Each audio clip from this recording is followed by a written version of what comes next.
Hello बच्चों, कैसे हैं आप लोग। तो आज हम फिर से आ चुके हैं एक नया टॉपिक रिवीजन समरी में लेकर के। तो मैं आपका केमिस्ट्री एक्सपर्ट विपिन शर्मा हूं और एक एड अंकल में आपका स्वागत है। चलिए तो देखते हैं आज क्या टॉपिक हम पढ़ने वाले हैं रिवीजन के अंदर। तो चलिए स्टार्ट करते हैं बिना किसी देरी के। तो देखिए आज का टॉपिक है बच्चों टोटोमेरिज्म। ठीक है, आज का टॉपिक है टोटोमेरिज्म। टोटोमेरिज्म आपका आज का टॉपिक है। एक्सपेक्टेड नंबर ऑफ क्वेश्चन, एक क्वेश्चन रहता है इसमें, आने के चांसेस रहते हैं। और मार्क्स कितने, तो 1 और 2 मार्क्स का क्वेश्चन आने के चांसेस रहते हैं। ठीक है, difficulty level easy to moderate. चलिए तो अब बात करते हैं टोटोमेरिज्म की। देखिए टोटोमेरिज्म की सबसे पहले तो हम डेफिनेशन देख लेते हैं क्या है। तो structural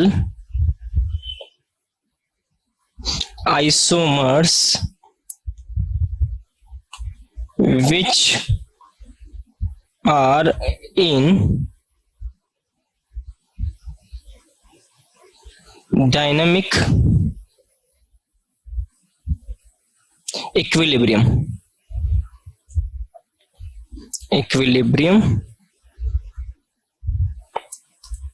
which are in dynamic equilibrium in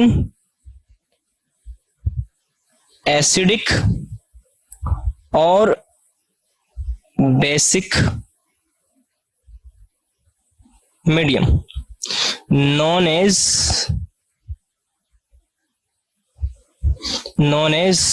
tautomer। और ये जो फिनोमिनन है वो कहलाता है आपका tautomerism. And this phenomenon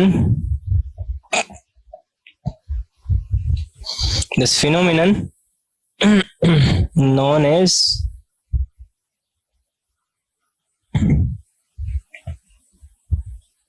tautomerism. चलिए तो देखते हैं इस डेफिनेशन को, देखते हैं और उस डेफिनेशन से क्या मीनिंग निकल रहा है वो देखते हैं। तो देखिए जैसे आपने एक कंपाउंड के बारे में सुना होगा एसीटोन। ठीक है, तो एसीटोन की बात करें तो उसका स्ट्रक्चर ये है और इसका मॉलिक्यूलर फॉर्मूला होता है C3H6O।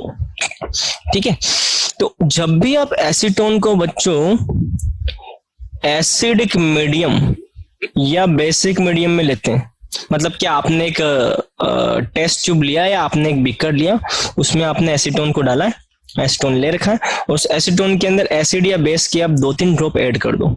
जैसे आप एसिड और बेस की 2-3 ड्रॉप ऐड करोगे तो आप देखते हो कि एसीटोन का कुछ फ्रैक्शन या कुछ परसेंटेज ऐसा है जो कि एक अदर फॉर्म में कन्वर्ट हो जाता है। और वो अदर फॉर्म क्या है तो मैं बता देता हूँ। वो अदर फॉर्म होता है ये CH2 COH CH। इस अदर फॉर्म को बोला जाता है इनोल फॉर्म ऑफ एसीटोन। अगर इसका मॉलिक्यूलर फॉर्मूला देखें तो इसका भी मॉलिक्यूलर फॉर्मूला वही आ रहा है जो कि एसीटोन, मतलब कि मॉलिक्यूलर फॉर्मूला चेंज नहीं है, मॉलिक्यूलर फॉर्मूला दोनों का क्या है, सिमिलर। जब मॉलिक्यूलर फॉर्मूला सेम है और स्ट्रक्चर अलग अलग है तो ये दोनों ही कंपाउंड क्या कहलाएंगे, स्ट्रक्चरल आइसोमर। क्या कहलाएंगे, स्ट्रक्चरल आइसोमर। दैट मीन्स अब डेफिनेशन पे आ जाओ कि ऐसे structural isomer which are in dynamic equilibrium. कहने का मतलब आपने एक बीकर लिया, उसमें आपने एसीटोन ले रखा और उसमें एसिड बेस की 2-3 ड्रॉप ऐड कर दिया आपने, एसिड और बेस की, तो आप देखते हो कुछ फ्रैक्शन उसका इनोल में कन्वर्ट हो गया। अब इनोल में कन्वर्ट हुआ तो आप देखोगे कि एसीटोन और इनोल के बीच में एक इक्विलिब्रियम सेट हो गया। आपको बाहर से देखने में लगेगा कि किस टाइप की कोई मूवमेंट नहीं हो रही, बट एक्चुअल में मॉलिक्यूलर स्केल पे देखते हो तो एसीटोन का कुछ फ्रैक्शन इनोल में, इनोल एसीटोन में, ऐसे कन्वर्जन चलता रहता है। तो इसी कन्वर्जन को हम बोलते हैं डायनामिक इक्विलिब्रियम। क्या बोलते हैं, डायनामिक इक्विलिब्रियम। मतलब ये जो इक्विलिब्रियम है इसको हम बोलते हैं डायनामिक इक्विलिब्रियम। कहने का मतलब बाहर से किसी तरह की कोई मूवमेंट आपको नहीं दिखेगी, लेकिन मॉलिक्यूलर स्केल पे अगर आप देखोगे अंदर, तो एक्चुअल में दोनों के मॉलिक्यूल एक दूसरे में इंटर कन्वर्ट होते रहते हैं, तो ये डायनामिक इक्विलिब्रियम है। इक्विलिब्रियम है तो यहाँ पे साइन बेसिकली कुछ ऐसा बन जाएगा। चलिए, ये तो पहली बात। अब करते हैं दूसरी बात, एसीटोन का। ये जो एसीटोन वाला फॉर्म जो मैंने बताया है, इसके अंदर कीटोन फंक्शनल ग्रुप है, तो इसको हम बोलते हैं कीटोफॉर्म। क्या बोलते हैं? कीटोफॉर्म। और इनोल का ये जो फंक्शनल ग्रुप यहाँ पे है, उसको इनोल फॉर्म ही बोलते हैं, enol form. Enol functional group है। इन डबल बॉन्ड आ रहा है तो डबल बॉन्ड को इन बोलते हैं, और उस पे OH लगा हुआ है तो ऑल, तो इन प्लस ऑल, तो ये इनोल फॉर्म हो जाएगा, और यहाँ हो जाएगा कीटोफॉर्म। कीटोफॉर्म और इनोल फॉर्म दोनों एक दूसरे के साथ में डायनामिक इक्विलिब्रियम में है। ये दोनों स्ट्रक्चरल आइसोमर है, इसलिए इसको हम क्या बोलते हैं? टोटोमर, और इस फिनोमिनन को हम बोलते हैं टोटोमेरिज्म। चलिए, अब बात करते हैं आगे की, कि यार ठीक है, यहाँ तो मैंने आपको बता दिया कि एसीटोन का कीटो फॉर्म भी अवेलेबल है, इनोल फॉर्म भी अवेलेबल है। आपको अगर एग्जाम में किसी कंपाउंड के लिए पूछा जाए तो आप कैसे आइडेंटिफाई करोगे कि कीटो इनोल टोटोमेरिज्म वहां है या नहीं है? चलिए, तो देखते हैं अब हाउ टू आइडेंटिफाई। नेक्स्ट इसके अंदर आएगा part how to identify keto enol, या कीटो इनोल नहीं और कोई अदर टोटोमेरिज्म भी अगर एग्जिस्ट कर रहा है तो उसको फाइंड आउट कैसे करें? और अदर टोटोमेरिज्म, ठीक है, टोटो इन शॉर्ट मैंने लिखा है टोटो, टोटोमेरिज्म, इसको फाइंड आउट कैसे करें? ठीक है। चलिए, तो अब देखते हैं। तो देखिए, अगर आपको आइडेंटिफाई करने के लिए बोला जाए तो सबसे पहले आपको कंपाउंड में -M group, -M effect show करने वाला ग्रुप है यानी वो देखना होगा। जैसे कि कीटोन के अंदर CO ग्रुप होता है जो कि -M इफेक्ट शो करता है। क्या शो करता है? -M effect. तो कंपाउंड के अंदर पहली बात तो -M इफेक्ट शो करने वाला एक ग्रुप होना चाहिए, और दूसरा, इस फंक्शनल ग्रुप के एडजेसेंट पे जो भी कार्बन होता है ना, उसको हम अल्फा कार्बन बोलते हैं। तो उस अल्फा कार्बन पे एटलीस्ट एक अल्फा हाइड्रोजन होना चाहिए, एटलीस्ट एक तो होना चाहिए। एक से ज्यादा हो तो चल जाएगा, लेकिन एटलीस्ट एक तो होना चाहिए। तो इस -M ग्रुप के, -M इफेक्ट शो करने वाले ग्रुप के एडजेसेंट पे अगर एक अल्फा हाइड्रोजन है तो डेफिनेटली ये कंपाउंड क्या शो करेगा? टोटोमेरिज्म शो करेगा। अब कैसे टोटोमेरिज्म शो करेगा? तो वही बात, यहाँ पे एसिडिक और बेसिक मीडियम रखा। चलिए, तो ये तो क्लियर होगा कि ठीक है, ये टोटोमेरिज्म शो करेगा क्योंकि -M इफेक्ट वाला ग्रुप है और अल्फा हाइड्रोजन प्रेजेंट है। तो कंडीशन को सेटिस्फाई करना है। अब इसको ड्रॉ कैसे करना है, इसका इनोल फॉर्म कैसे ड्रॉ करना है? तो देखिए, अल्फा कार्बन पे जो एटलीस्ट 1 अल्फा हाइड्रोजन है ना, उसको कीटोन का जो ऑक्सीजन है, डबल बॉन्ड ऑक्सीजन, उसके ऑक्सीजन पे लगा दो। तो ऑक्सीजन पे उस हाइड्रोजन को लगा दिया, इस अल्फा हाइड्रोजन को हमने ऑक्सीजन पे लगा दिया। यहाँ पे R लिख लीजिए, यहाँ पे ये अल्फा कार्बन आ जाएगा, और अल्फा कार्बन और कीटोन के कार्बन के बीच में डबल बॉन्ड बना दीजिए, और रिमेनिंग पार्ट वैसा का वैसा आ जाएगा। तो ये क्या बन गया? ये बन गया इनोल फॉर्म। और यही होता है ये जो स्टार्टिंग कंपाउंड है जिसके पास -M इफेक्ट शो करने वाला ग्रुप था, उसका इनोल फॉर्म, उसका टोटोमर हो जाएगा। तो इस तरह से आप टोटोमर को फाइंड आउट कर सकते हैं। चलो एक एग्जांपल और देखते हैं। ये हाइड्रोजन, ये CH3, ये CH3, ये N, डबल बॉन्ड O, ये ऑक्सीजन। ठीक है, चलिए अब यहाँ पहले तो हम ये देखेंगे कि क्या ये कंपाउंड टोटोमेरिज्म शो करता है या नहीं। अगर टोटोमेरिज्म शो करता है तो आगे हम बात करेंगे कि इसका टोटोमर होगा क्या। ठीक है, तो चलिए एक काम करते हैं, हम थोड़ा सा कलर चेंज कर लेते हैं, पेंसिल कलर चेंज कर लेते हैं। ये ठीक है, ये पेंसिल कलर हमने चेंज किया। चलिए सबसे पहले देखो -M group, -M effect show करने वाला कोई ग्रुप है, ये रहा -M इफेक्ट शो करने वाला एक ग्रुप NO2। चलिए बहुत अच्छी बात है। इस -M इफेक्ट शो करने वाले ग्रुप के एडजेसेंट पे जो कार्बन है उसको हम क्या बोलते हैं, अल्फा कार्बन, और उस पर एटलीस्ट एक हाइड्रोजन, अल्फा हाइड्रोजन होना चाहिए, ठीक है, एटलीस्ट एक अल्फा हाइड्रोजन है, मतलब कि क्या शो कर सकता है, टोटोमेरिज्म शो कर सकता है, और टोटोमेरिज्म शो कर सकता है तो हमें इसका टोटोमर भी बनाना आना चाहिए। टोटोमर कैसे बनेगा तो देखो कैसे बनेगा तो देखते हैं।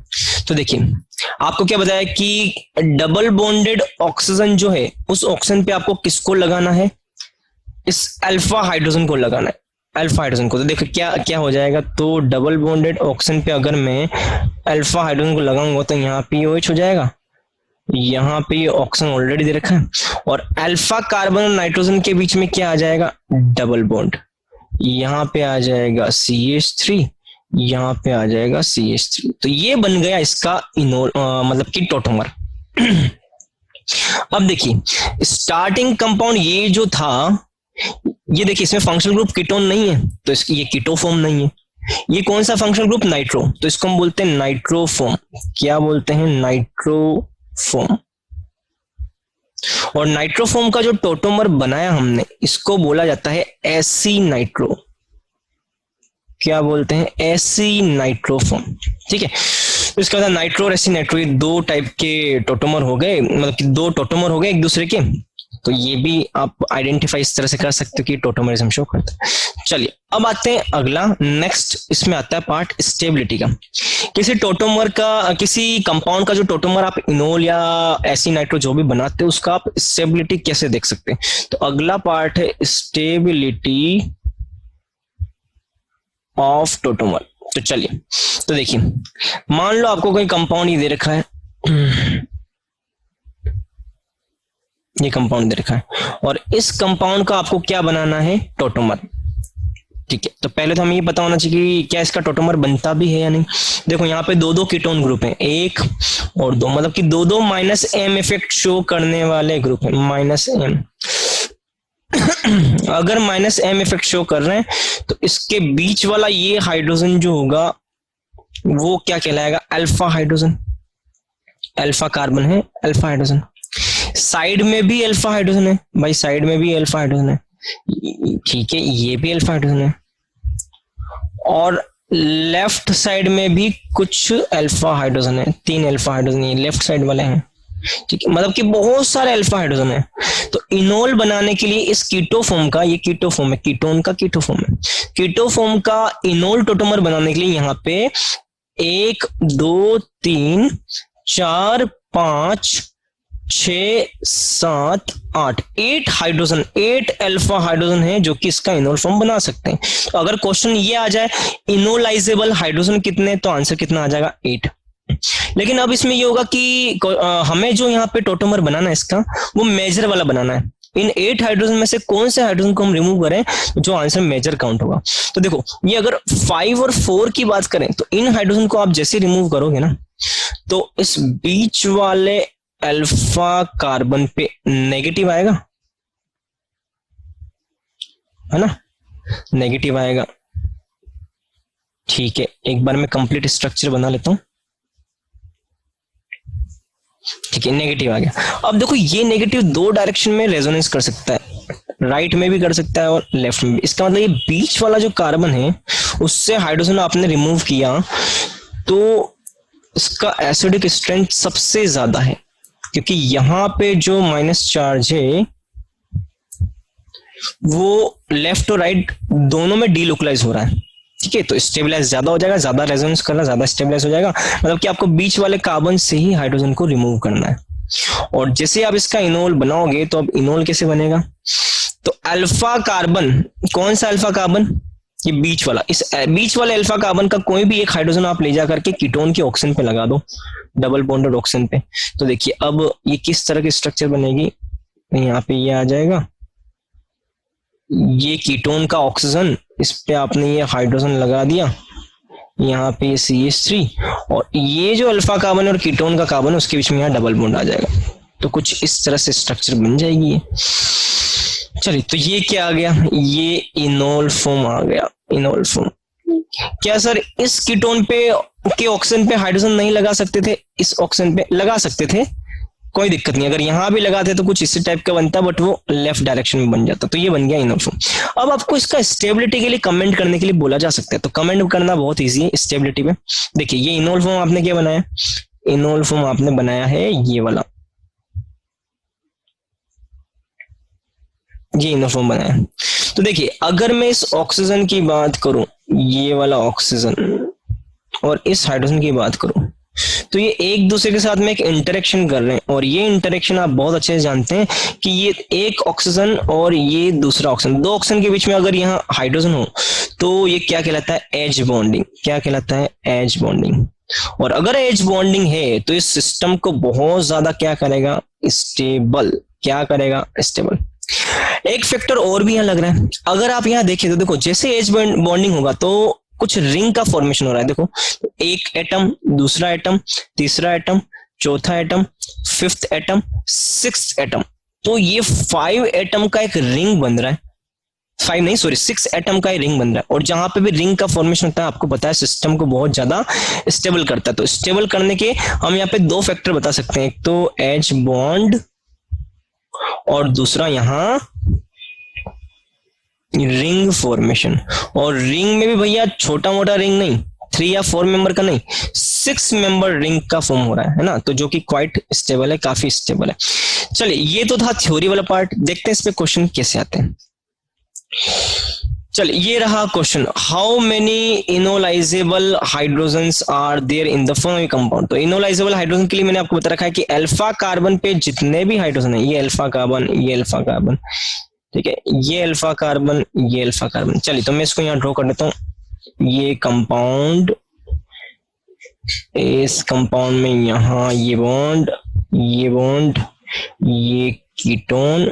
चलिए अब हमको देखना है कि इनोलाइजेबल हाइड्रोजन कितने हैं। तो देखो इनोलाइजेबल H का मतलब है अल्फा कार्बन। मैं हिंदी में लिख लेता हूँ यहाँ पे, है ना, ताकि आप लोगों को ज्यादा समझ में आए, क्योंकि हमें एक्सप्लेन करना है। तो अल्फा कार्बन पर प्रेजेंट H जितने भी होंगे वो सारे क्या होंगे, इनोलाइजेबल। चलो तो अब काउंटिंग स्टार्ट करते हैं। देखो कीटोन के अगर लेफ्ट में जाएंगे तो यहाँ पे 2 हाइड्रोजन हैं, और कीटोन पे अगर, चलिए पेन चेंज कर लेते हैं ताकि हमारे लिए चीजें दिखना और आसान। तो ये अल्फा हाइड्रोजन और ये भी अल्फा हाइड्रोजन, तो 2 तो यही हो गए, 1 और 2। चलिए और किसी फंक्शनल ग्रुप के एडजेसेंट पे जो कार्बन है उसको अल्फा हाइड्रोजन, अल्फा कार्बन बोलेंगे, उस पे लगे हुए हाइड्रोजन को अल्फा हाइड्रोजन। तो इस डबल बॉन्ड के एडजेसेंट पे ये देखिए ये कार्बन, तो ये अल्फा है, और इस पे कितना हाइड्रोजन है, 2 हाइड्रोजन। इसका मतलब यहाँ पे 1 2, ये 2, तो ये तीसरा हो गया, चौथा हो गया। तो ये 4 हाइड्रोजन ऐसे हैं जो कि यहाँ पे इनोलाइजेबल हो रहे हैं, ठीक है। तो मतलब कि आंसर आपका यहाँ कितना बन जाएगा, यहाँ 4 हाइड्रोजन ऐसे हैं जो कि इनोलाइजेबल है, ठीक है। अगर मान लो इसका इनोलाइजेबल हाइड्रोजन आप करते हैं, बनाते हैं, तो देखो कैसे बन जाएगा। ये चौथे हाइड्रोजन को रिमूव करते तो कैसे होगा, देखो इसका ये वाला फॉर्म बन जाएगा। तो ये ऑक्सीजन पे तो लग जाएगा इनोलाइजेबल हाइड्रोजन, यहाँ डबल बॉन्ड, यहाँ डबल बॉन्ड, और यहाँ आ जाएगा ये वाला बॉन्ड। मतलब कि आप समझ सकते हो कि किस तरीके से हम इसको ड्रॉ कर सकते हैं। ये बन गया इसका इनोल फॉर्म, ठीक है। चलिए तो ये क्वेश्चन का सॉल्यूशन हो गया। अब आते हैं नेक्स्ट क्वेश्चन पे। नेक्स्ट क्वेश्चन ये रहा, isomerism among the compound due to migration of proton. Proton का मतलब होता है हाइड्रोजन का माइग्रेशन, एटम का माइग्रेशन होने से जो आइसोमेरिज्म होता है वो क्या होता है। तो देखो यार सीधी सी बात है, चाहे ज्योमेट्रिकल हो, चाहे ऑप्टिकल हो, चाहे पोजिशनल हो, किसी में भी किसी भी आइसोमेरिज्म में एटम अगर देखें तो हाइड्रोजन एटम, किसी के अंदर भी हाइड्रोजन एटम का माइग्रेशन नहीं होता है। हाइड्रोजन एटम जो होता है वो माइग्रेट नहीं करता है ना। बेसिकली हाइड्रोजन एटम का माइग्रेशन अभी हमने पढ़ा किस में होता है, टोटोमेरिज्म में। हाइड्रोजन को हम बोलते हैं प्रोटॉन, तो ये टोटोमेरिज्म, तो ये हो जाएगा आंसर टोटोमेरिज्म, ठीक है बच्चों। तो ये 2 क्वेश्चन थे। इस टाइप के क्वेश्चन आपको सिंपल क्वेश्चन ही आएंगे, देखने को मिल सकते हैं। चलिए आज के लिए इतना ही, मिलते हैं नेक्स्ट सेशन में नए वीडियो के साथ, नए टॉपिक के साथ। और सबसे इम्पोर्टेंट बात, अगर आपको इंडिया का बेस्ट स्टडी मटेरियल परचेस करना है तो आप हमारे एड अंकल से परचेस कर सकते हैं। इसके अलावा अगर आपको किसी भी तरह का डाउट, क्वेरी आपके दिमाग में हो तो आप हमारे ऐप पे जा करके वहां पे अपने डाउट पुट कर सकते हैं। वहाँ हमारे 250 प्लस ट्यूटर अवेलेबल हैं जो कि आपको किसी भी वक्त एट द मोमेंट जब भी आपको जरूरत होगी आपके डाउट सॉल्व करके बता देंगे। ठीक है, चलिए तो thank you very much, best of luck.